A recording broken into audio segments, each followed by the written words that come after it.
हरे कृष्णा। आप सब लोग का स्वागत है भक्ति वैभव कोर्स में। हम लोग स्टडी कर रहे हैं श्रीमद् भागवत महापुराण द्वितीय स्कंद।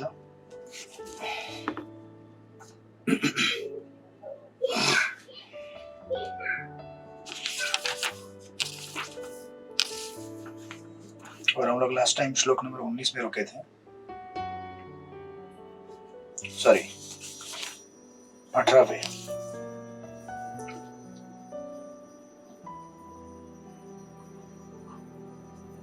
धीरे धीरे जब मन उत्तरोत्तर आध्यात्मिक हो जाए तो उसे इंद्रिय कार्यों से खींच लिया जाए। इससे इंद्रियां बुद्धि द्वारा वशीभूत हो जाएंगे। इससे भौतिक कार्यकलापों में लीन मन भी भगवान की सेवा में प्रवृत्त किया जा सकता है और पूर्ण दिव्य भाव में स्थिर हो सकता है। तो हम लोग यहाँ पर अष्टांग योग की विधि को स्टडी कर रहे हैं। सुखदेव गोस्वामी ने परीक्षित महाराज को भगवान के भक्ति विषय के निर्णायक सिद्धांत देने के पश्चात बाकी जन सामान्य के कल्याण हेतु और साथ में अनेक अनेक प्रकार के अध्यात्मवादियों को भागवत में आकर्षित करने हेतु इन सब प्रसंगों का वर्णन किया है। तो हम लोग जैसे स्टडी कर रहे थे, ये हमने स्टार्ट किया था श्लोक नंबर 2.1.15, राइट। तो 15वें श्लोक में यम का वर्णन था, फिर 16 में नियम और आसन का, 17 में प्राणायाम का और 18 में प्रत्याहार एंड धारणा, राइट। यम नियम आसन प्राणायाम प्रत्याहार। यम नियम मतलब डूज एंड डोंट्स। यम नियम हो गए। आसन यानी कि अपने आप को सिचुएट करना, स्थित करना। प्राणायाम मतलब अपने ब्रीदिंग प्रोसेस को कंट्रोल करके अपने मन को स्थिर करना। यम नियम आसन प्राणायाम। उसके बाद आता है प्रत्याहार, जो श्लोक नंबर 18 में बताया गया है। प्रत्याहार यानी कि अपने इंद्रियों को इंद्रिय विषय की वस्तुओं से अलग कर देना। इंद्रिय विषय की वस्तुएं इंद्रियों के साथ संपर्क करना चाहती है, उनको वहां से खींच के विड्रॉ करना, दैट इज प्रत्याहार। और इस प्रकार फाइनली देन धारणा, जो कि श्लोक नंबर यहाँ पर 18 में बताया गया है, राइट।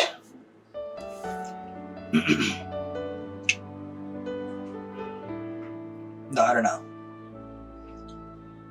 धारयत, वर्ड टू वर्ड में लिखा है धारयत, धारण करे। किसको धारण करे? शुभ अर्थे धारयत। अक्षिप्तम मन कर्म भी अक्षिप्तम शुभार्थे धारयत दिया पूर्ण जन्म में।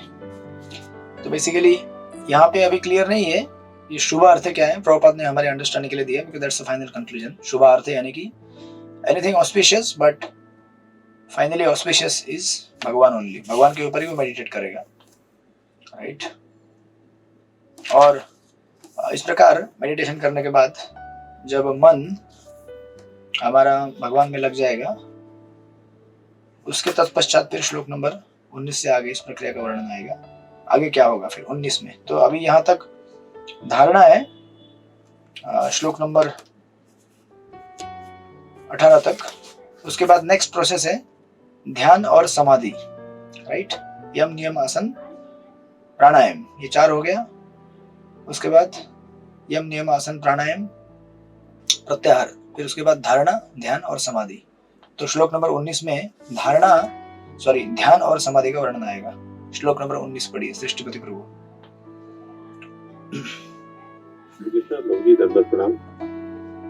तत्रैक अवयवं ध्यायेत् अविच्छिन्नेन चेतसा मनो निर्विषयं यत्वा ततः किंचन न स्मरेत् पदं तत्परमं विष्णो मनो यत्र प्रसीदति।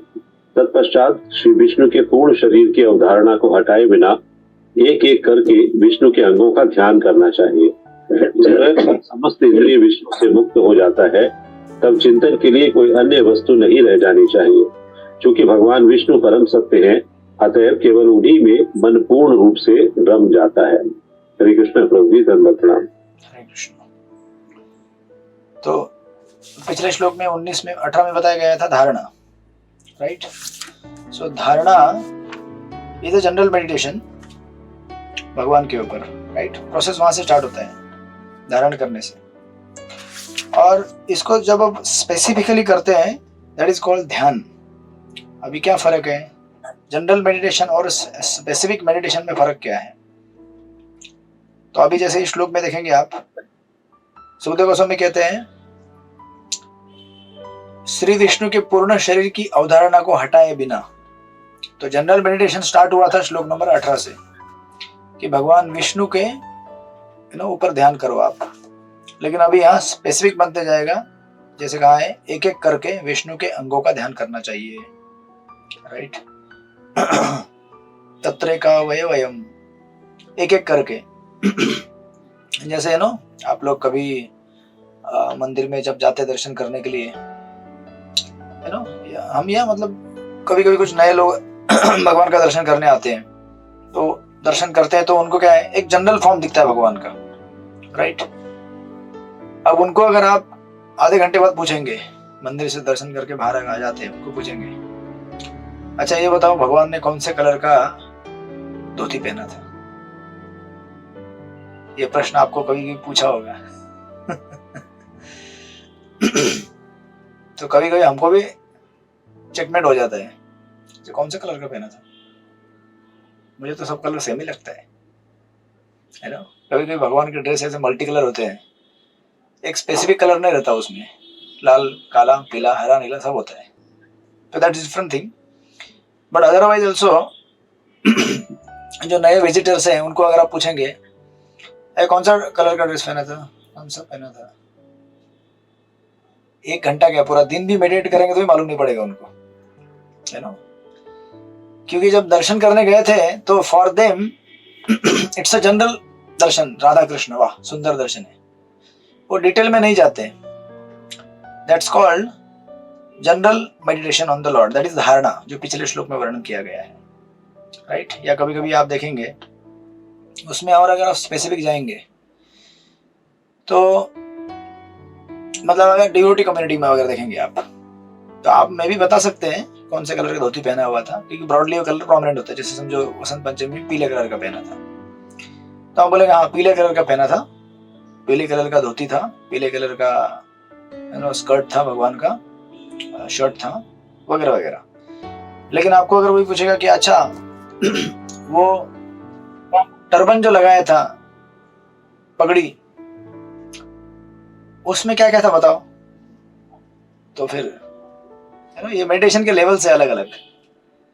और टर्बन में पगड़ी के ऊपर कौन सा टर्बन पीस लगाया था, कहाँ पे लगाया था, क्या लगाया था, कहीं या मोर पंख का पोजीशन कैसा था, यहाँ पे लगाया था या साइड में लगाया था या इस तरफ पीछे से लगाया था, कैसे लगाया था, राइट। तो जो रेगुलरली दर्शन लेते हैं उनके लिए आसान होता है। जो रेगुलर किसी एक पर्टिकुलर डीटी का दर्शन, जैसे हम लोग यहाँ पे गोपीनाथ जी का दर्शन लेते हैं तो इतना तो बता पाएंगे कि हाँ ये आज लाल कलर था, पीला कलर था, जो भी था। और अगर रेगुलर प्रैक्टिस है प्रेम से दर्शन लेने का, मैं ये नहीं कह रहा हूँ कि इससे आपकी भक्ति साबित होती है बड़ी डिटेल है, राइट। अगर आपने सचमुच दर्शन लिया होगा प्रेम से, मतलब ठीक से, तो आपको पता चलेगा कि ओके गोपीनाथ ने यहाँ पे इस तरफ मोरपंख लगाया था और उसके ऊपर एक फूल लगाया हुआ था चंपा का, वो बैठ जाता है मन में। या फिर कभी भी धोती में फूलों की माला लगाई जाती है ऐसे एक एक करके, धोती के बॉर्डर में, या जैसे भी हो। या फिर कभी कभी लोग ऐसा स्पेसिफिक दर्शन लेते हैं कि भगवान ने अच्छा आज कौन से कलर का पायल पहना था, वो भी बता सकते हैं लोग, या फिर आज कमर पट्टा कौन सा पहना था, या फिर राधा रानी के हाथ में कौन सी चूड़ियां लगी हुई थी, आज कौन सा कलर था, या सखीज के हाथ में कौन सा फूलों का गुच्छा था, गुलाब का था, कमल था, या चंपा का था, क्या था। इस प्रकार इसे कहते हैं ध्यान, डिटेल में जाना ध्यान करते समय। तो ये पिछले श्लोक में जो बताया गया है श्लोक नंबर 18 में, दैट इज धारणा, दैट इज जनरल मेडिटेशन, सामान्य मेडिटेशन। चलो भाई भगवान का दर्शन हो गया, फूल बिल ऑफर कर दिया, हरे कृष्ण, आज का मेरा रिचुअल पूरा हो गया। इससे और थोड़ा 1 कदम 2 कदम आगे होता है कि आज भगवान ने ओके आज पिंक कलर का गोपी ड्रेस पहना है राधा रानी ने, गोपीनाथ ने येलो कलर का धोती पहना है, लेवल 2। लेवल 3 रह सकता है, ओके आज भगवान कभी कभी ऐसा एकदम स्ट्राइकिंग रहता है, यू नो, जैसे कभी कभी राधा रानी को या फिर हमारे इधर सखियों को चूड़ियां पहनाई जाती है, इतनी बड़ी बड़ी होती है, या झुमके पहनाए जाते हैं, स्पेसिफिक रहते हैं वो। कुछ कुछ पुजारी ऐसे होते हैं वो इतने बड़े झुमके लगा देते हैं, इतने बड़े बड़े झुमके, है ना, राधा रानी के गाल जितने बड़े झुमके रहेंगे वो तो वो उठ के दिखते हैं। तो अगर आपको दिन भर में भी कभी कोई पूछेगा कि ऐसा दर्शन था आज, तो आप एकदम बता सकते हैं आज झुमके इतने बड़े बड़े लगाए थे आपने, यू नो। या मतलब ये आप सबके मतलब अलग अलग भगवान के जो फीचर है वो अनेक अनेक। जैसे मैं जब कभी ड्रेसिंग करता हूँ सखीज का, तो हमेशा गोल वाले झुमके लगाता हूँ, क्योंकि मेरी मम्मी गोल वाले झुमके लगाती है वो अच्छे दिखते हैं, मतलब मुझे कल्चर भी वो ऐसा अच्छा दिखता है। तो अगर मैं ड्रेसिंग करता हूँ कभी, तो उनको पता है ये गोल वाले झुमके लगाए, कैसा भी होने दो, ड्रेस चांदी का होने दो या मैचिंग हो या ना हो, वैसे लगाएगा, तो उनको पता है। या फिर चूड़ियां रहेंगी वो मतलब थोड़े स्टोन वाले ऐसे। तो हर एक पुजारी का अपना अपना एक स्पेसिफिक पैटर्न रहता है ड्रेस करने का, और वो वैसे फॉलो करता है।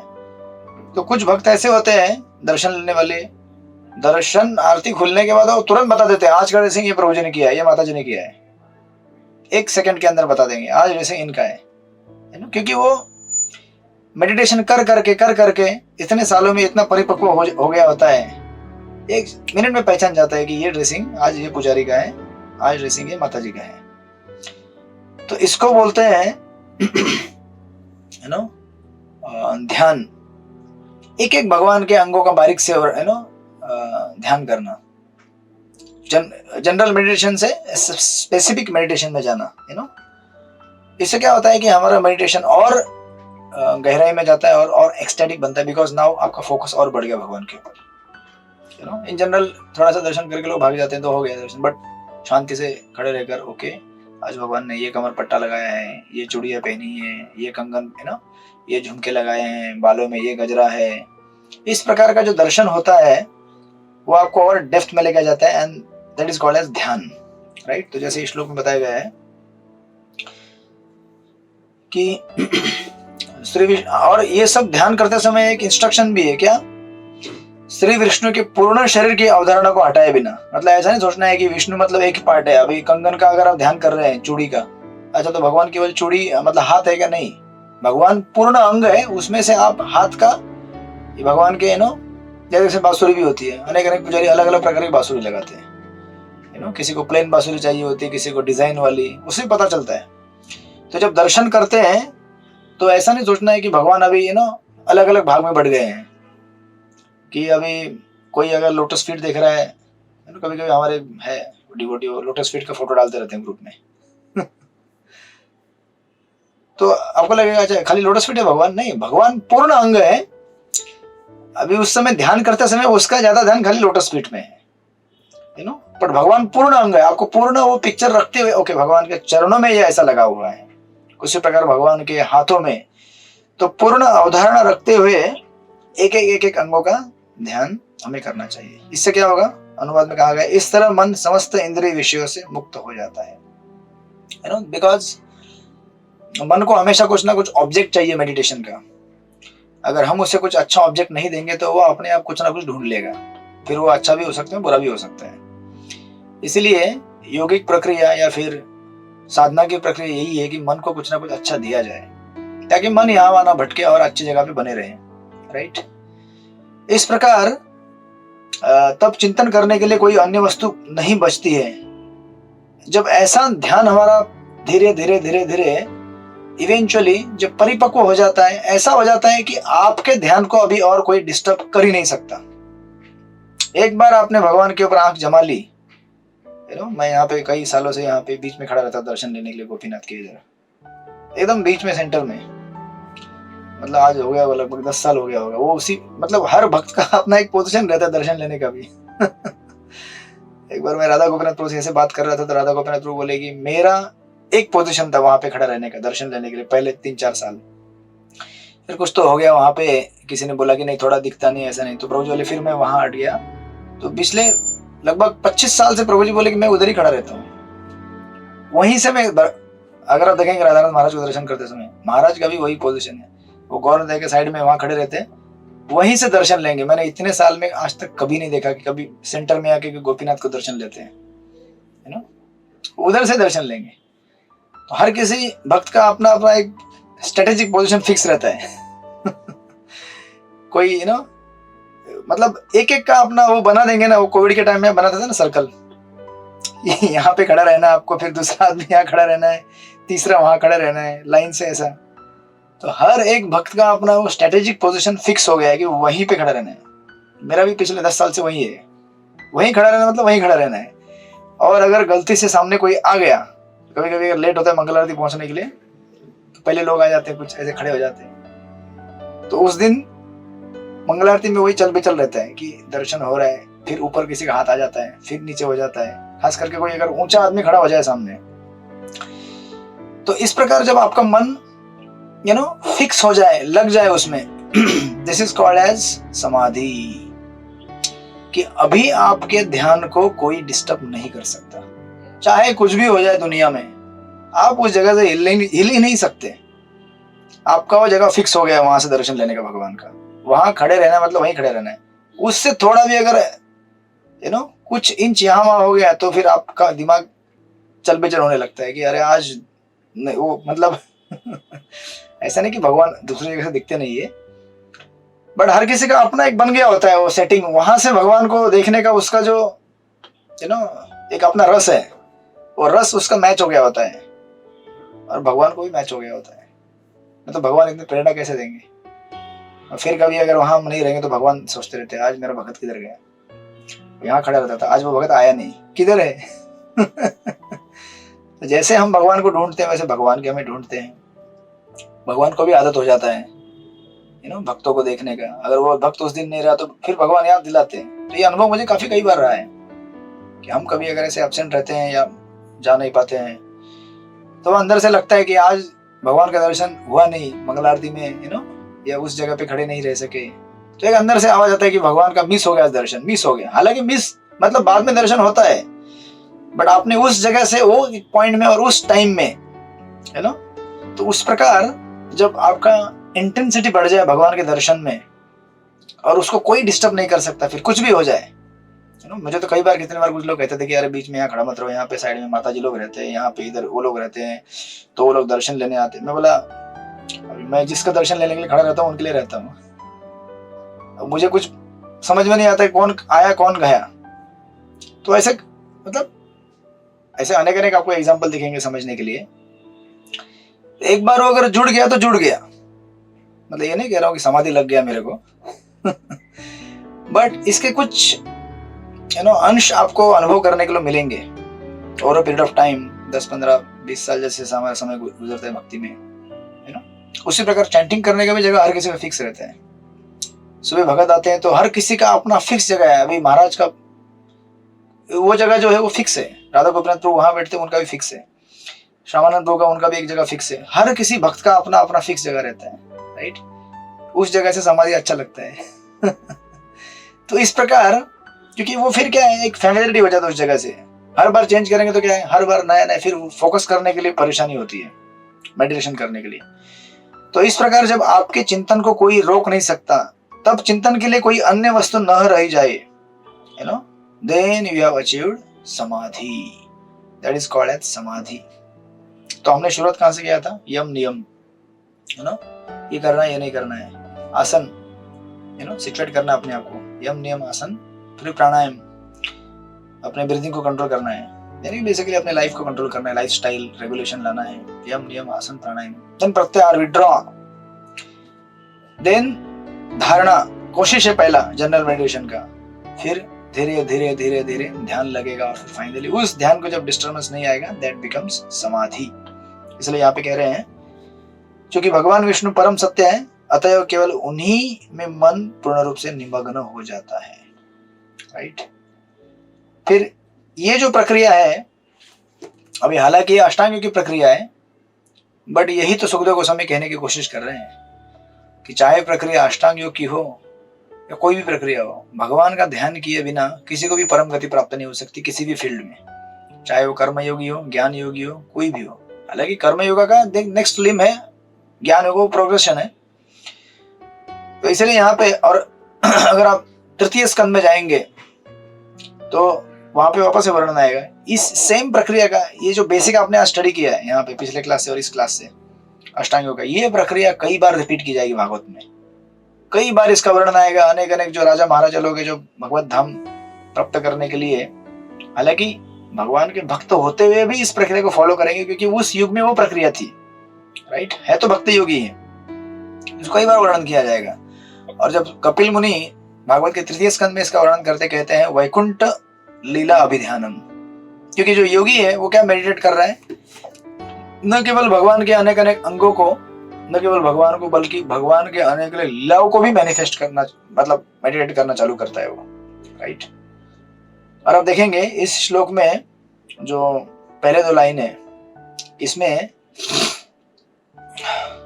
ध्यान के बारे में बताया गया है, और नेक्स्ट जो 4 लाइन है मतलब ब्रेक करके ऐसे आधा आधा, उसमें आपको समाधि का वर्णन मिलेगा। इस प्रकार ये जो योगी है ये अपनी प्रक्रिया को क्या कर लेगा, अष्टांग योग का पूरा कर लेगा और अपने मार्ग में सक्सेसफुल हो जाएगा, राइट। लेकिन तो हम लोग तात्पर्य को थोड़ा बाद में लेते हैं, बट अभी यहाँ पे थोड़ा सा अभी इसका टेक्निकलिटी समझने की कोशिश कीजिए कि अभी ऐसे योगी का क्या होगा। ये जो योगी है जिसने इस प्रकार का ध्यान प्राप्त किया, ये किस प्रकार प्रोग्रेस होगा। तो विश्वनाथ चक्र ठाकुर जी के कमेंट्री रेफर करके मैं उनके लेक्चर सुना था बलराम शक्ति प्रभु के, उसमें कहते हैं कि अभी ये जो योगी है जब भगवान के इस प्रकार अनेक अनेक अंगों के ऊपर, उनकी लीलाओं के ऊपर ध्यान करना चालू करते हैं तो उसके आंखों से आंसू आते हैं, और उसके जो बाल है उसको क्या कहते हैं आप, रोंगटे खड़े हो जाना, भाव में आकर।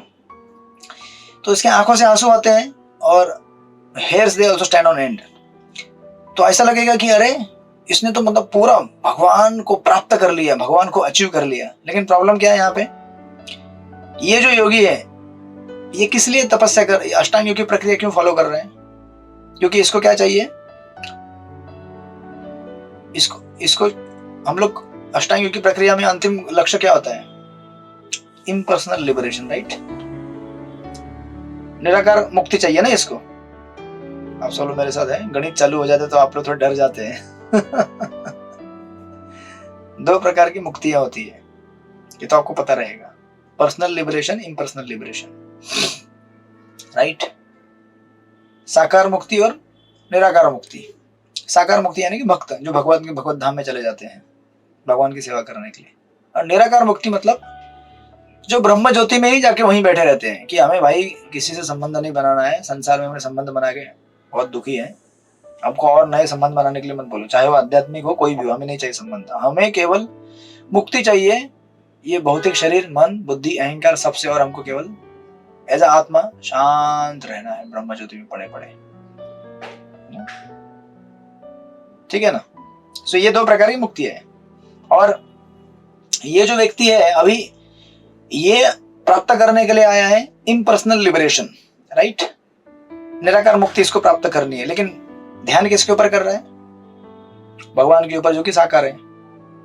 अब क्योंकि प्रक्रिया क्या है, जैसे मैंने शुरुआत में कहा, कोई भी आपका लक्ष्य जीवन में हो, चाहे वो भौतिकवादी व्यक्ति हो जिसको स्वर्ग में जाना है, चाहे वो खास करके अध्यात्मवादी जिसको निराकार मुक्ति चाहिए, या साकार वाले को तो भगवान के साकार रूप पे ध्यान करेगा, लेकिन निराकार मुक्ति प्राप्त करने के लिए भी भगवान के रूप पे ही ध्यान करना पड़ता है, राइट।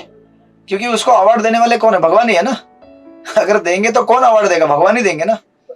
तो जब वो व्यक्ति भगवान के, और प्यूरिफिकेशन कैसे होगा, जो भी हमारे अनर्थ है, हमको अगर ब्रह्म ज्योति में मुक्ति भी चाहिए तो भी हमको प्यूरिफिकेशन तो करना पड़ेगा ना अपने अनर्थों का। काम, क्रोध, लोभ, मोह जब तक ये रहेगा तब तक हम भौतिक जगत में ही सड़ते रहेंगे। इससे तो मुक्ति प्राप्त करनी है। उससे मुक्ति प्राप्त करने के लिए अपने मन को किसी ऐसे विशिष्ट वस्तु में लगाना पड़ेगा जिसके ऊपर ध्यान करने से हमारा मन शुद्ध होते जाएगा, राइट। तो वो तो भगवान ही है, कोई ऐसा हवा नहीं है कि ऐसा वैक्यूम नहीं है कि मैंने हवा में ध्यान किया और मेरा, ऐसा तो हो ही नहीं सकता। एक ऑब्जेक्ट है वो, राइट, भगवान है वो, उसके ऊपर ही ध्यान करने से हमारा शुद्धिकरण होगा। तो ये व्यक्ति, इसको चाहिए निराकार मुक्ति, लेकिन ध्यान किसके ऊपर कर रहा है, साकार यानी कि भगवान के ऊपर, जो कि वास्तविक सत्य है। तो भगवान के ऊपर ध्यान, क्योंकि विधि ऐसी, प्रक्रिया ऐसी है, लक्ष्य है उसको ब्रह्म ज्योति में जाना, लेकिन ध्यान किसके ऊपर करना है? भगवान के ऊपर। वो टाल नहीं सकता, क्योंकि वहां तक पहुंचने के लिए यही प्रक्रिया, और दूसरी कोई प्रक्रिया है नहीं। वैदिक शास्त्रों में दूसरी किसी प्रक्रिया का वर्णन है ही नहीं। तो ये व्यक्ति, इसके आंखों से अश्रु आते हैं और बाल इसके खड़े हो जाते हैं भक्ति भाव में, लेकिन शास्त्र कहते हैं कि ये एक्चुअल भक्ति नहीं होती है, इसे कहा जाता है रति आभास, है ना। रति यानी कि प्रेम।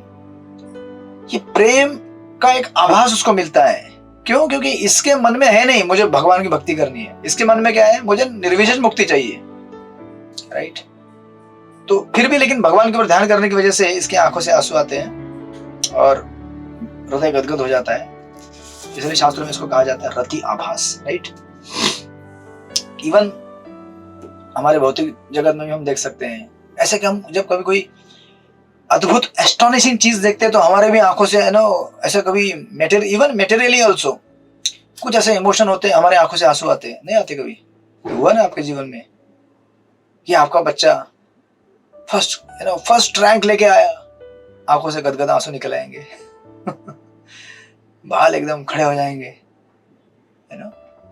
तो ऑफ कोर्स डिपेंड्स ऑन, अगर आपका बेटा डिवोटी है, आप डिवोटी है, तो आध्यात्मिक बन जाएगा। ऐसे भगवान की कृपा से हुआ है सब। और भौतिक रहेगा तो भौतिक दुनिया में भी होता है। तो आंखों से आंसू आना भाव में और बाल खड़े होना, ये नॉट नेसेसरीली के आध्यात्मिक है, भौतिक क्रिया से भी होता है ये, राइट। तो ये जो योगी है, इसको एक्चुअली भगवान के ऊपर ध्यान करने से आ रहा है, लेकिन उसका भाव शुद्ध नहीं है, राइट। भाव ये नहीं कि भगवान की सेवा करनी है मुझे और सेवा करके मुझे ब्लिस मिल रहा है। इसका भाव क्या है? हमको तो भाई सेवा वेवा करनी नहीं है कुछ, लेकिन एक प्रक्रिया है तो मुझे फॉलो करना है, मुझे जाना वहां है ना। मुझे आपकी सेवा नहीं करनी है, मुझे तो पैसा कमा के मुझे अपना खुद एंजॉय करना है ना। इसलिए चैतन्य महाप्रभु कहते हैं भुक्ति मुक्ति सिद्धि का भी सकल ही अशांत, कृष्ण भक्त निष्काम अतएव शांत। ये लोग इसलिए वहां पहुंचने के बाद भी शांत नहीं हो पाते, क्योंकि जो डिजायर है एंजॉय करने की स्टिल प्रिडोमिनेट है। तो अभी ऐसे व्यक्ति के मन में, मतलब हृदय में, एक जंक्शन तैयार हो जाता है। आप लोग सब मेरे साथ हैं? और आधा घंटा है हमारे पास। इस व्यक्ति के हृदय में अभी इस स्टेज में आने के बाद, मतलब ये देखिए, ब्रह्मन रियलाइजेशन, निराकार साक्षात्कार करना भी आसान चीज नहीं होती है। इस जगत को छोड़ना, काम क्रोध लोभ से मुक्त होना, एकांत में रहना, साधना करना, ये कोई आसान चीज नहीं है, राइट। इतना सब कुछ करने के बाद यम नियम आसन प्राणायाम प्रत्याहार धारणा ध्यान समाधि तक पहुंच गया ये। इस स्टेज में इसके पास अभी दो ऑप्शन खुल जाते हैं। नाउ देयर आर टू, एक जंक्शन पे आ जाता है। वो जंक्शन क्या रहता है? अभी या तो ये चाहे तो भगवान के ऊपर अभी इसका थोड़ा सा प्रेम आ गया है, हालांकि एक्चुअल प्रेम नहीं, बट उसका अट्रैक्शन हो रहा है भगवान से, कि भगवान के ऊपर ध्यान कर करके मेरे आंखों से आंसू आ रही है, भगवान से मैं आकर्षित हो रहा हूं। अगर इसके मन में अगर इच्छा, हृदय में अगर इच्छा अगर ज्यादा स्ट्रांग हो जाएगी, मुझे इससे प्रेम करना है, मुझे इनसे प्रेम करना है, यू नो, ये बहुत सुंदर लग रहे हैं, परमात्मा के ध्यान कर रहे हैं ना, परमात्मा दिख रहे हैं उसके हृदय के पटल पर, मुझे इससे प्रेम करना है, मुझे इसकी सेवा करनी है। अगर ये भाव प्रिडोमिनेंट हो जाए, ये व्यक्ति फिर भक्त योगी में कन्वर्ट हो जाता है। तो इसका दिशा बदल गया। जंक्शन से दो मार्ग यहाँ पे निकलेंगे अभी। एक तो जाएगा निराकार मुक्ति ब्रह्म ज्योति की तरफ, एक तरफ जाएगा भगवान की साकार भक्ति, है ना, भगवान के वैकुंठ धाम की तरफ। अगर ये व्यक्ति जो है यहाँ पे, इसने अगर अभी इसमें क्रिटिकल रोल अगर कोई प्ले करता है तो वो है डिवोटी। सुखदेव गोस्वामी ब्रह्मवादी थे, किससे मिले हो? श्रीमद् भागवत से मिले, राइट। आप लोगों को समझ में आ रहा है मैं क्या बोल रहा हूं? नहीं समझ में आ रहा है? ये जो व्यक्ति है ये जंक्शन पे खड़ा है, या तो भगवान की कृपा से या जैसे भी इसके मन में भाव आए कि मुझे इस परमात्मा की सेवा करनी है, तो ये भक्त योगी बन जाता है और भगवान के धाम में चला जाता है। या फिर भगवान के, खास करके भगवान के भक्तों से इसकी मुलाकात हो जाए। जैसे चतुष कुमार थे, उन्होंने भी क्या किया, वैकुंठ में गए थे ना, तो भगवान के चरण कमलों का तुलसी का सुगंध लिया, तो तुलसी की कृपा की वजह से भक्त बन गए। बोले हमको तो नारायण की सेवा करनी है, बस हो गया अभी ब्रह्म ज्योति, वैसे सुखदेव गोस्वामी, हालांकि सुखदेव गोस्वामी भगवान के आध्यात्मिक जगत में महान भक्त है, लेकिन यहाँ पे एक रोल प्ले कर रहे हैं ब्रह्मवादी का, तो वो भी भागवत सुन के भक्त बन गए। अब ये हो गया एक जंक्शन, एक मार्ग। अगर इसको भगवान के साकार रूप में प्रेम होने के मतलब थोड़ा सा आकर्षण होने के बाद भी अगर इसको लगा नहीं नहीं नहीं मुझे मुक्ति प्राप्त करनी है, मुझे जगत से मुक्त होना है, मुझे कोई संबंध नहीं बनाना किसी से, मैं ऑलरेडी फ्रस्ट्रेटेड हूं, मुझे और कोई संबंध नहीं चाहिए, तो ये व्यक्ति फिर जो ब्रह्म ज्योति है इस मार्ग की तरफ बढ़ता है और इसको ब्रह्म ज्योति की मुक्ति प्राप्त होती है। राइट, ये सिंपल दो जंक्शन है, मतलब डायरेक्शन है उस जंक्शन के। तो डिपेंडिंग ऑन हमारा भाव उस समय एटीट्यूड क्या बनता है, अगर भगवान से प्रेम करने की वृत्ति अगर ज्यादा प्रोडोमिनेंट हो गई तो भक्ति मार्ग में चला जाएगा, और अगर इस जगत से मुक्ति पाने की इच्छा अगर ज्यादा प्रोडोमिनेंट हो गई तो ब्रह्म ज्योति में चला जाएगा। इसलिए खतरा है बहुत भक्तों को भी हमें कष्टों से निवारण पाने की ज्यादा चिंता, ये नहीं लालच नहीं होना चाहिए कि मुझे कष्टों से मुक्ति होना है, कष्टों से मुक्ति चाहिए। भगवान महामंत्र जब करते करते इतना हम लोग मुझे कष्टों से मुक्त कर दो, कष्टों से मुक्त कर दो, फिर निराकार मुक्ति मिल जाएगी हमको। कष्टों से मुक्त होना है ना, हो जाए मुक्त। लेकिन अगर हम प्रेम से कहें भगवान मुझे आपसे भक्ति करनी है, आपकी भक्ति करनी है तो हमें भक्ति मिलेगी भगवान की, बिकॉज इट्स एन एटीट्यूड। हमें कष्टों से मुक्ति करने के लिए भगवान के पास नहीं आते, क्यों? क्योंकि भक्ति में भी कष्ट मिलेंगे आपको, बट हालांकि वो कष्ट आध्यात्मिक होंगे, क्योंकि आध्यात्मिक होने की वजह से वो हमें आध्यात्मिक सुख देंगे, हमें नहीं पता है। हम सोचते हैं कि अरे भक्ति में भी वही कष्ट है जो भौतिक जगत में कष्ट था, जब मैं भक्त नहीं था तभी भी लोगों से झगड़े होते थे, भक्ति में आ गए तो भी झगड़े होते हैं। क्या फर्क हो गया यहाँ पे? कुछ फर्क नहीं हुआ है, बट बहुत बड़ा फर्क है। भक्तों से झगड़े करेंगे तो कम से कम भक्ति वाले झगड़े होते हैं बाहर के लोगों से झगड़े होते हैं, बाहर वाले झगड़े होते हैं। राइट, तो इस प्रकार तो ये जो व्यक्ति अभी देखिए, एक तो एक डायरेक्शन में चला गया वैकुंठ की तरफ, दिस इज वेरी क्लियर।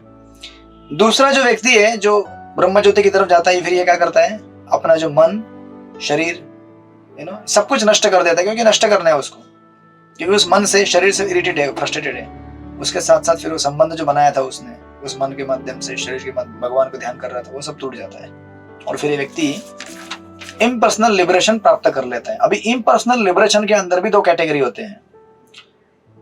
एक एक इम्पर्सनल लिबरेशन होता है केवल आत्मा को जानना कि मैं आत्मा हूं, उसको वो भी एक प्रकार की मुक्ति है इम्पर्सनल ब्रह्म ज्योति में, कि मैं आत्मा हूं। दूसरा एक प्रकार होता है कि मैं आत्मा हूं और उसके आगे परमात्मा भी है, लेकिन मुझे परमात्मा में इंटरेस्ट नहीं है, मैं अकेले रहना चाहता हूं, ब्रह्म ज्योति में रहना चाहता हूं। दूसरी दो कैटेगरी हो गए।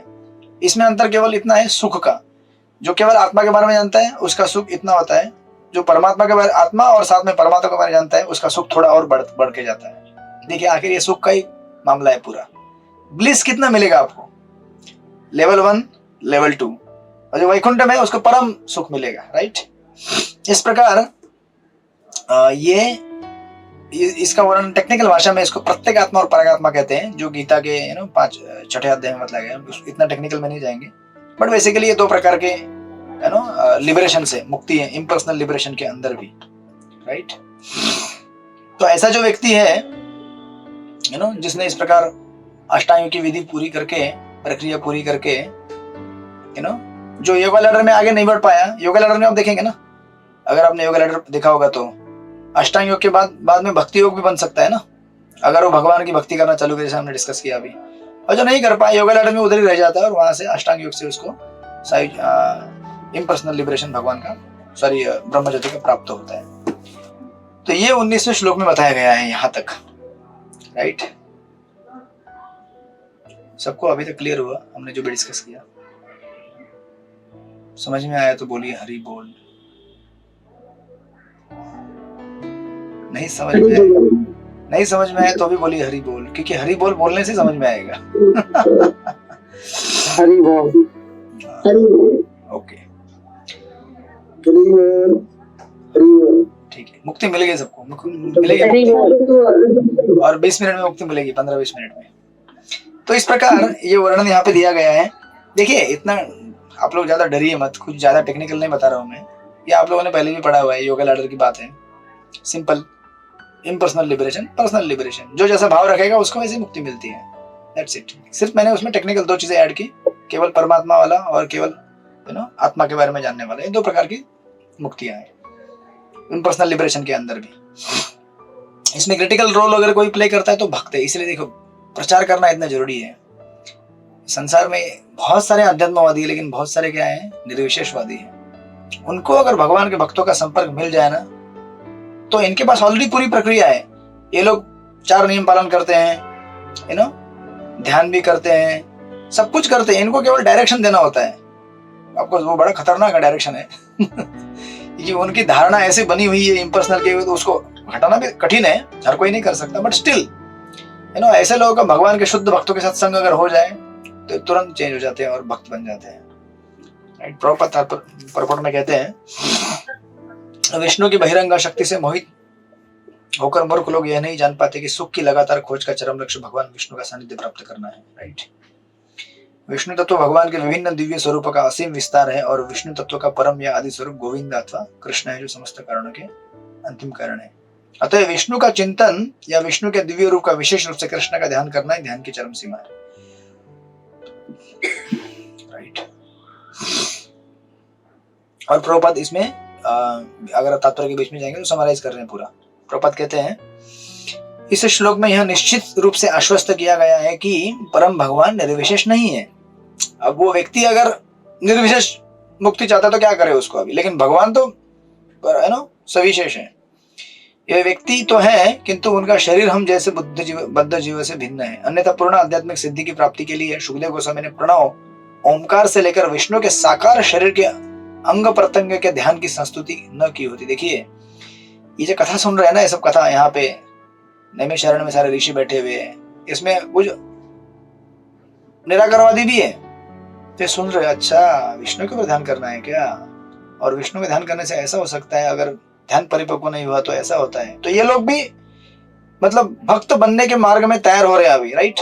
कथा उनके लिए की जा रही है, आपके लिए नहीं की जा रही है। आप लोग तो ऑलरेडी भक्त हैं लेकिन आपको ये जानकारी होनी चाहिए कि कौन से मार्ग है और कौन से मार्गों में क्या बाधा आ सकती है और उसका क्या तोड़ है। कल को आपको कोई क्वेश्चन पूछेगा तो उसका आंसर क्या, इसलिए आपको भी डिस्कस किया जा रहा है। राइट। और फिर रूपा आगे लिखते हैं, सुखदेव गोस्वामी ने प्रणव से लेकर विष्णु के साकार शरीर के अंग प्रत्यंग के ध्यान की संस्तुति न की होती अगर ऐसा नहीं होता तो। राइट। जैसा कि कुछ अल्पज्ञ लोग गलत अर्थ निकाल लेते हैं, बल्कि यह मंदिर श्री विष्णु के दिव्य अंगों पर ध्यान लगाने का आध्यात्मिक केंद्र है। कितना प्रभुपाद के परपट इतने प्रैक्टिकल होते हैं।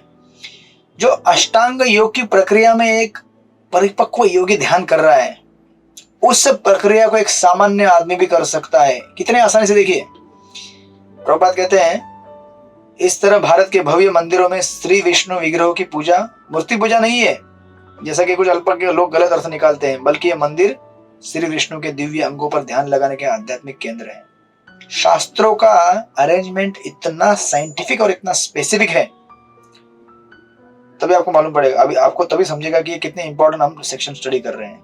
देखिए आज राम मंदिर भारत में स्थापित हो गया, लोग जाते हैं, दर्शन करके आते हैं, लेकिन इसका टेक्निकल मीनिंग क्या, देखिए कितना मीनिंग है इसका टेक्निकल। जो प्रक्रिया एक परिपक्व योगी कर रहा है अष्टांग योग के अंतिम फेज में, वो एक जनसामान्य व्यक्ति कर पा रहा है। क्या करते हैं लोग, मंदिर में जाएंगे, रामलला के मंदिर में जाके क्या करेंगे, दर्शन लेंगे। रामलला ने इतना अच्छा नेकलेस पहना हुआ है, गले में कुंडल लगाए हुए हैं, मुकुट पहना है, स्मित हास्य है, ये क्या है, ये क्या है विमल मधुमती माता जी, ये क्या है? ध्यान और समाधि स्पेसिफिक ऑर्गन पे कर रहे हैं, तो मतलब बिना आप घर द्वार छोड़े,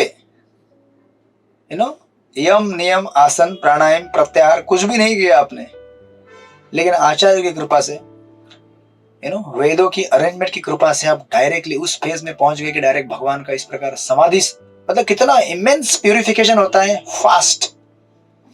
ये लोग बेचारे अष्टांग योगी उस ध्यान तक पहुंचने के लिए क्या करते हैं, घर द्वार छोड़ते हैं, अपनी सांस को कितना करते रहते हैं लोग बेचारे ये मत खाओ, ये खाओ। अच्छा यहाँ मत जाओ, वहां मत जाओ, ऐसे बैठो, उतने बजे उठो, उतने बजे यही कपड़े पहनो, वही मत पहनो, कितने विधि विधान है इनके लिए। और फाइनली वहां पहुंच जाते हैं और विष्णु का ध्यान करते हैं, एक्सटेसी में भी आते हैं। आज जो लोग भारत में है ना, मंदिर दर्शन करने गए हैं रामलला का, वो भी एक्सटेसी में, रामलला का दर्शन हुआ, हमें रामलला का दर्शन हुआ। जो हम लोग लेके गए थे लोग, है ना, रमेश मोदी प्रभु हमारे साथ आए थे। इतनी थकान भरी थी यात्रा हमारी, ट्रेन 12-15 घंटे लेट हो गई थी, फिर भी वो एक बार दर्शन जब हुआ रामलला का, सब कुछ माफ। भले गाड़ी लेट हुई, प्रसाद नहीं मिला, जो हुआ चलेगा प्रभु जी, सब उल्टा पुल्टा चलेगा हमको। अभी हमें अभी हाँ कि भगवान मिल गया ना। अभी इतना एक्सटेसी में लोग आ गए, अरे कुछ पैसा रिफंड भी करना था हमें, अभी तो कोई रिफंड नहीं मांग रहा है। राइट, देंगे हम लोग, कुछ है पड़ा हुआ, कैलकुलेशन चल रहा है। तो ये अष्टांग योगी उस प्रक्रिया में आने के बाद, भगवान का ध्यान करने के बाद, आंखों से अश्रु भी आने के बाद, फिर बोलते हैं नहीं मुझे तो इम्पर्सनल मुक्ति चाहिए। कितना अभागा रहेगा, सोचिए जरा, कितना दुर्भाग्य है इन लोगों का, है ना। ऐसे लोगों को भगवान के भक्तों का संग मिलते, कितना सौभाग्य खुलेगा उसका। अरे जिसको पाने के लिए इतना कष्ट किया तूने, वहां तक पहुंचने के बाद बोल रहा है नहीं चाहिए। इसलिए भक्तों का प्रचार, भक्तों का एसोसिएशन इतना क्रिटिकल है हमारे जीवन के लिए। लाइकवाइज यहाँ पे प्रभुपाद कह रहे हैं कि ये जितने मंदिर बने हुए हैं, ये मंदिर क्या है, हमको डायरेक्ट समाधि के स्टेज पे लेके जा रहे हैं। आज आप राधा गोपीनाथ या फिर जो भी आपके मंदिर है, गिरधारी, रास बिहारी, उनका दर्शन करते हैं, ये हमको सुबह से लेकर रात तक उस प्रक्रिया में एंगेज कर देते हैं, समाधि के ऊपर, राइट। और भगवान का नाम तो डायरेक्ट, भगवान का नाम स्वयं अभिन्न है, हरे कृष्ण कृष्ण कृष्ण हरे हरे, हरे राम राम राम हरे हरे, है ना। कितना बड़ा सौभाग्य हमको आचरण दिया। देखिए प्रभुपाद लिख रहे हैं, लगता है इसी प्रॉपर्ट में खत्म हो जाएगा आज का क्लास। क्योंकि ध्यान है ना ये। प्रभुपाद लिख रहे हैं यहाँ पे, श्री विष्णु के मंदिरों में भगवान की अचिंत्य शक्ति के कारण भगवान का पूजनीय अर्च विग्रह भगवान से अभिन्न है, राइट। जैसा सुखदेव गोस्वामी ने, जो एक महान अधिकारी है, अनुशंसा की है कि जो व्यक्ति एक स्थान पर बैठकर प्रणव का या विष्णु के अंगों का ध्यान नहीं कर सकते, है ना, तो कलयुग में कौन कर सकता है ऐसा ध्यान। और कितना बोरिंग भी है ना, मतलब आपको स्पिरिचुअल है वो, पर आपको बोलेंगे ओम बोलते रहो, और उसके लिए कितना प्यूरिफिकेशन लगता है मालूम है। ओमकार या फिर ये तो हमारा ऑफकोर्स वैदिक पद्धति से, हमारे यहाँ पे बाजू में एक है, दूसरे हमारे अनेक अनेक आध्यात्मिक संस्था है, उसमें एक संस्था हमारे इस हमारे मंदिर के बिल्डिंग के सामने है उनका भी, तो आप समझ जाएंगे उनका डिस्क्रिप्शन से। तो सुबह से वो लोग लाइट लगाते हैं, 4 बजे लाइट लगता है उनके रूम में, लाल लाइट, बैठे रहो और लाइट के ऊपर ध्यान करो, लाल। कितना बोरिंग है नहीं। कनाई प्रिया माता जी कुछ बोलना चाहते हैं, लगता है प्रसाद रेडी हो रहा है। तो आप विचार कीजिए कि कितना मतलब कष्ट पाने के बाद, इतना तकलीफ पाने के बाद ये लोग फिर भी कुछ हासिल नहीं कर पाते, राइट। अब प्रभुपाद यहाँ पे आगे लिखते हैं, जो व्यक्ति इस प्रकार ध्यान नहीं कर सकते, जो कि कर भी नहीं सकते कलयुग में, उनके लिए मंदिर में विष्णु के दिव्य अंगों का शास्त्र रीति के अनुसार ध्यान करना ध्यान का एक सुलभ अवसर है। जन सामान्य को अ उ म इन 3 अक्षरों के दिव्य मेल से बने ओमकार की अपेक्षा मंदिर में विष्णु के रूप का ध्यान करने से अधिक लाभ प्राप्त हो सकता है। इसीलिए भक्ति वेदांत पर्पोर्ट्स इतने इंपॉर्टेंट है, हम किसी को कम नहीं करना चाहते हैं। जो ओमकार का कर रहा है दैट्स ओके फाइन, बट जो कर रहा है उसको ही पता है कितना लाभ उसको हुआ है या फिर होने वाला है। प्रभुपाद के पर्पोर्ट इसलिए इतने रेवोल्यूशनरी है। आगे प्रभुपाद लिखते हैं, यद्यपि देखिए प्रभुपाद के ध्यान से सुनिए पर्पोर्ट, यद्यपि ओमकार तथा विष्णु के रूप में कोई अंतर नहीं है, दोनों सेम है ना, किंतु जो लोग परम सत्य के विज्ञान से अवगत नहीं होते, विष्णु रूप तथा ओमकार में अंतर बताकर मतभेद उत्पन्न करने का प्रयास करते हैं, राइट। यहाँ यह संकेत दिया गया है कि विष्णु का रूप ही ध्यान का चरम लक्ष्य है, अतएव निर्विशेष ओमकार की अपेक्षा विष्णु के रूपों पर चित्त को एकाग्र करना शेष करें। इनसे पहली विधि दूसरे की अपेक्षा अधिक कठिन भी है, यानी अष्टांग योग। इस तरह से जो हरे कृष्णा आंदोलन है हमारा, it's a very very scientific presentation. आप आज सेकंड कैंटो पढ़ रहे हैं तो आपको आज समझ में आया होगा आप सुबह सुबह क्या करते हैं मंदिर में। जब आप भगवान का दर्शन लेते आप क्या कर रहे हैं? It's a very very scientific process to withdraw your senses from the sense objects. प्रत्याहार कर रहे हैं आप सुबह सुबह। ये माला पे हाथ लगाते तो क्या हो रहा है? प्रत्याहार हो रहा है। सुबह सुबह चद्दर ओढ़ के वो साखर झोपेची झोप घेता ना, दुनिया भर के सपने देखना, मैं संसार में ये करूंगा, मैं वो करूंगा, है ना। इतने में 8 बज जाता है, पानी का एक बाल्टी डाल देते, उड़े हो है ना। अगर हम हरे कृष्णा में नहीं होते तो क्या करते? आज सुबह 4 बजे तो सबसे बढ़िया टाइम है तो सोने का। मराठी में उसको कहते हैं साखर झोप। साखर झोप यानी कि शक्कर से भी मीठा होता है वो नींद, इतना मीठा होता है। कभी कभी मैं ले लेता हूँ 10 मिनट भी मिले ना ऐसा लगता है इतना, मतलब संसार का सबसे सुख त्याग कर यहाँ बैठे हम लोग सब ऐसे चीज को त्याग कर आज आप यहाँ पे भगवान का जप करने बैठे हैं, ये बड़ा चमत्कार है ना, राइट।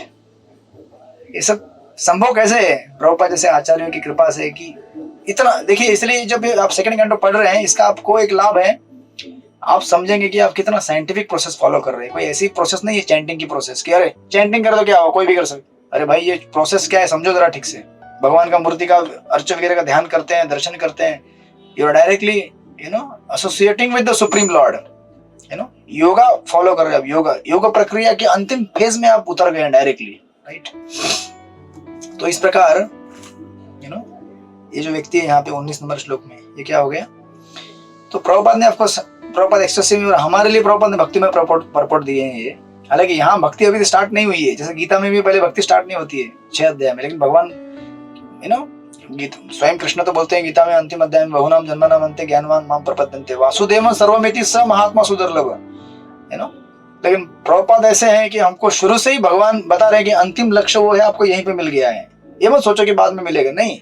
आप जब यहाँ पे ध्यान धारणा समाधि में आ गए, आपको भगवान मिल चुके हैं और आपका जीवन का लक्ष्य है उनकी सेवा करना है, लाइक दैट। तो अभी इतना बताने के बाद एक और श्लोक हम पकड़ेंगे और फिर इसका कनेक्शन देखेंगे आगे जाकर। जो 20वां श्लोक है, 20वां श्लोक पढ़िए, हरिपरायण प्रभु पढ़िए, 20 नंबर का श्लोक। हरे कृष्णा प्रणाम।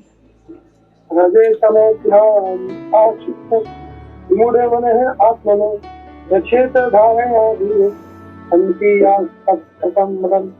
मनुष्य का मन सदैव भौतिक प्रकृति के रजोगुणों द्वारा विचलित और तमोगुणों द्वारा मोह होता रहता है, किंतु मनुष्य की धारणाओं को भगवान विष्णु के संबंध द्वारा ठीक कर सकता है और इस तरह उनके उत्पन्न गंदी वस्तुओं को स्वच्छ करके शांत बना सकता है। यस, तो सुखदेव गोस्वामी अष्टांग योग, यहाँ पे अष्टांग योग की प्रक्रिया खत्म हो जाती है 20वें श्लोक में जो हमने 15वें श्लोक से स्टार्ट की थी, है ना। यहाँ से आगे 21 से आगे हमारा नेक्स्ट सेक्शन चालू हो जाएगा, है ना, जिसका कनेक्शन हम जोड़ेंगे अभी। तो सुखदेव गोस्वामी कहते हैं इसका उपसंहार करने के तत्पश्चात ये अष्टांग योग की प्रक्रिया का कहते हैं कि देखो भाई, आपने ये प्रक्रिया समझ ली, आप प्रैक्टिस करने में उतर गए। ये मत समझो कि बहुत आसान प्रक्रिया है ये, इतनी आसानी से आपको ये ध्यान करने नहीं देगा। क्यों? क्योंकि हमेशा हमारा मन किससे विचलित होगा? रजोगुण और तमोगुण से विचलित होगा। क्योंकि हमारे मन के अंदर रजोगुण और तमोगुण के बहुत सारे जन्म जन्मों के इंप्रेशन अभी भी बने हुए हैं, है ना। जैसे आप अस्पताल में भर्ती होते हैं, है ना, जैसे कभी मलेरिया हो गया तो आपका कम से कम 1 हफ्ते का कोर्स रहता है, राइट। और उससे फुली रिकवर होने के लिए कम से कम 2 हफ्ते तो लगते ही हैं, 2-2.5 हफ्ते 3 हफ्ते लगते हैं फुली एकदम फुल फ्लेज रिकवर होने के लिए। तो जब अस्पताल में भर्ती होते हैं, ऐसा नहीं कि हम पहले दिन में ही मतलब दवाई मिल गई, सब कुछ मिल गया, हाँ, नहीं, अभी तो शुरुआत है बेटा दवाई लेने का। अभी देखते रहो, उल्टी भी होगा, चक्कर भी आएगा, सर दर्द करते रहेगा, दवाई लेते रहना है। कुछ भी हो जाए और बीच बीच में इच्छा भी होगा कि यार हॉस्पिटल छोड़ देता हूँ, मैं मजा नहीं आ रहा है, यहाँ पे दुख हो रहा है बहुत, ये लोग मुझे जबरदस्ती सूप पिलाते हैं, ये बिना नमक की सब्जी खिला रहे हैं, ये सब खिचड़ी खिला के मेरा खिचड़ी हो गया दिमाग का ये अस्पताल से बाहर निकालो मुझे, ये चिड़चिड़ी भी हो जाएगी दिमाग में। लेकिन नहीं, हमें अस्पताल छोड़ना नहीं है, हमें उधर ही रहना है। जब तक हमारे 2.5 हफ्ते पूरे नहीं होते, 1 हफ्ते, कम से कम 1 हफ्ता पूरा नहीं होता है, वहीं रहना है। डिस्चार्ज होने के बाद भी घर में आने के बाद घर भी एक अस्पताल बन जाता है। ये थोड़ी मम्मी आपको, है ना, 2 दिन तुरंत पराठे खिलाएगी, तुरंत आपको चाइनीज का सूप बना के पिलाएगी, नहीं। आपको तो फिर वही घर में वही ट्रीटमेंट चालू होता है। उसी प्रकार जब आप आध्यात्मिक प्रक्रिया में आते हैं तो ऐसा नहीं है कि ये 1 साल की बात नहीं है, 2 साल की भी बात नहीं है, 3 साल की भी बात नहीं है। 30 साल प्रैक्टिस करने के बाद भी बाल पूरे पक जाएं, बाल पूरे गल जाएं, निकल जाएं, फिर भी लगेगा अरे अभी भी भौतिक इच्छाएं भर भर के हैं, खत्म नहीं हुई है। राइट? हमारे सुदामा प्रभु कहते हैं मन जो रहता है ना वो डिकेड्स में खेलता है, डिकेड्स। जब भक्ति में आते हैं तो पहले 10 साल बड़ा मजा आता है। क्यों? क्योंकि माइंड को एक चेंज मिल गया है। वही घिसी पिटी सांसारिक बातें सुनकर बोर हो गया होता है वो। अब इस्कॉन में आता है तो नया नया सब कुछ, वाओ, नया नया धाम। मैं भी जाते रहता हूँ ना इस धाम में जाओ, मजा आ गया, एंटरटेनमेंट। दूसरे धाम में जाओ, फिर अनेक अनेक लेक्चर सुनो, कुछ अनेक अनेक एनेक्डोट्स, कुछ जोक्स, स्टोरीज, वाओ, मजा आ गया। इतना मजा आता है 10 साल तक। लेकिन अगर मजा ही लेते रहे और ठीक से ध्यान की प्रक्रिया में अगर मतलब चैंटिंग के ऊपर अगर फोकस नहीं किया, जो कोर एक्टिविटी है चैंटिंग करना, भगवान का विग्रह का सेवा करना, उसके वैष्णव सेवा करना, इसके ऊपर अगर ध्यान नहीं दिया तो 10 साल के बाद हरि बोल, माइंड बोलता है बहुत हो गया, अभी 10 साल पूरे हो गए तुम्हारे, अभी बहुत एंजॉय हो गया, अभी नेक्स्ट क्या है? अभी नेक्स्ट कुछ मजा नहीं आ रहा है इस्कॉन में। क्योंकि अभी वो लोग बोल रहे हैं कि 16 माला करना पड़ेगा, सेवा करना पड़ेगा, अभी थोड़ा सा दवाई नहीं प्रभु, अभी तो असली स्टार्ट हुआ है तो इसीलिए वो बोलते कि 10 साल खत्म हो गया। कभी कभी हमारे ब्रह्मचर्य आश्रम में लोग जोक करते हैं, पहले 10 साल पहले आते तो व्हाइट में रहते हैं, तो अभी वो वेट करता है कि सैफरॉन कब मिलेगा भाई। तब तक माइंड एक एक्सपेक्टेशन में रहता है, सैफरॉन मिलेगा तो वो मजा आएगा। एक बार भगवे रंग में कपड़े आ गए, कुछ साल और चल जाता है, मजा आ गया। फिर माइंड बोलता है अब क्या है आगे, अब दीक्षा भी, हाँ उसमें दीक्षा भी रहता है बीच में एक फेज। अच्छा दीक्षा भी हो गया, अच्छा अभी नेक्स्ट क्या है? अच्छा 10 साल हो गए, अच्छा अभी थोड़ा अर्चवीर का सेवा करने की इच्छा हो रही, ड्रेसिंग करने की इच्छा हो रही, चलो ब्राह्मण दीक्षा भी दे देते आपको।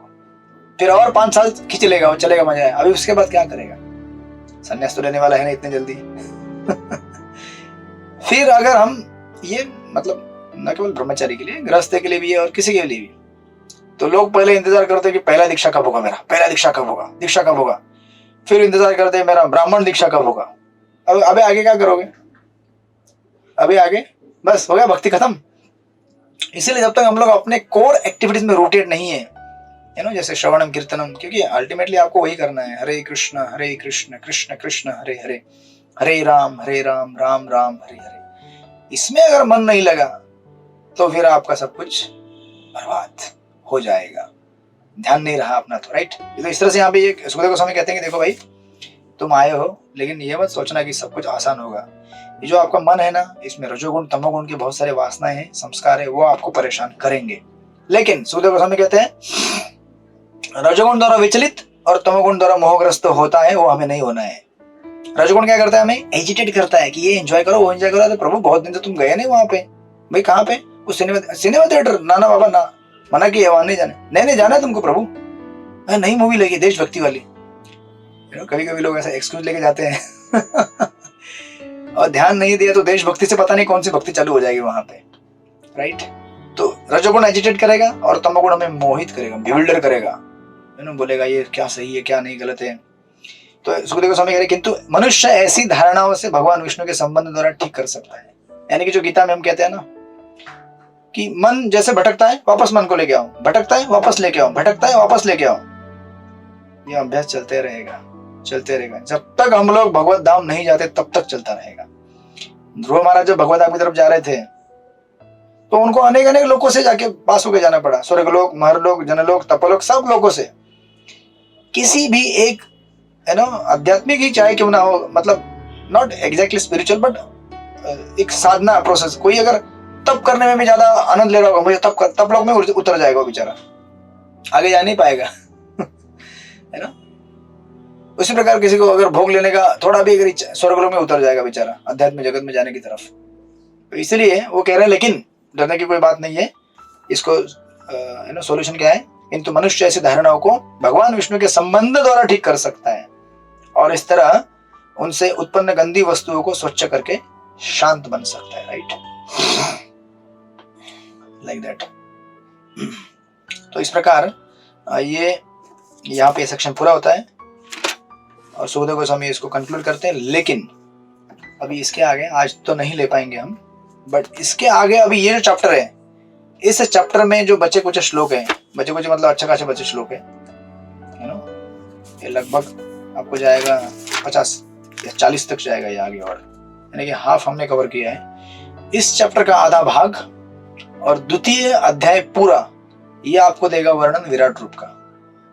तो ये विराट रूप क्या है, विराट रूप के ऊपर ध्यान। भाई सडनली ये विराट रूप कहां से आ गया? अष्टांग योगी तो हो गया ना, मुक्त हो गया ना वो बेचारा, जाने दो उसको, हमको क्यों इसमें आप लोग बोल रहे होंगे यार एक एक करके हमको कहाँ उलझा रहे हैं लोग। भक्ति योगी था, वो भक्ति योगी चला गया, सुखदेव गोस्वामी परीक्षित महाराज को बोल दिए, है ना, तस्मात् भारत सर्वात्मा भगवान ईश्वर हरि, हो गया उसका भक्ति चला गया। उसके बाद अष्टांग योगी आया था, उसका भी भक्ति पूरा हो गया था, वो भी चला गया। अब ये विराट रूप कहां से आ रहा है? हमको विराट रूप में कहां फंसा रहे हैं लोग। लेकिन ये भी एक इससे कनेक्टेड कड़ी है और इससे संबंधित है, इसको हम लोग देखेंगे अगली बार, ठीक है। अभी तक हमारा ध्यान, हमें क्या करना है, विष्णु के अलग अलग अंगों के ऊपर एक पूरा मूर्ति समझते हुए और उसी कड़ी में भगवान के नाम के ऊपर हरे कृष्ण कृष्ण कृष्ण हरे हरे, हरे राम राम राम हरे हरे। तो ठीक है, तो आप लोगों के मैंने एग्जाम के 2 क्वेश्चन देके रखे ऑलरेडी 2 चैप्टर के। तो मैं ये कह रहा हूँ कि आप लोग की एग्जाम कब लेनी है? अभी ध्यान करने का समय आ गया अभी। इस बार मैंने ज्यादा प्रश्न नहीं दिए, थोड़े थोड़े दिए ना, जल्दी हो जाएगा आपका अभ्यास। तो और एक चैप्टर के दूंगा। तो अभी आज 15 तारीख है, तो नित्यानंद त्रयोदशी हमारी कब है? 22 तारीख को, बहुत टाइम है। सॉरी बहुत टाइम नहीं, अगले हफ्ते है 22 को। तो मैं सोच रहा हूँ कि 2 हफ्ते काफी है आपको पढ़ाई करने के लिए। अगर 2 हफ्ते हम पकड़ते हैं तो 10 तारीख को संडे है, 10 मार्च 10 मार्च चलेगा? 10 मार्च तक पढ़ाई हो जाएगी आप लोगों की। हरिपुराणपुर हो जाएगा? मैं तो शादी में जा रहा हूँ, भाई की बेटी की शादी है, वहां से दूंगा एग्जाम और के। हाँ चलेगा, कहीं से भी दीजिए। वैसे भी हम लोग तो अपने अपने जगह से दे रहे हैं ना।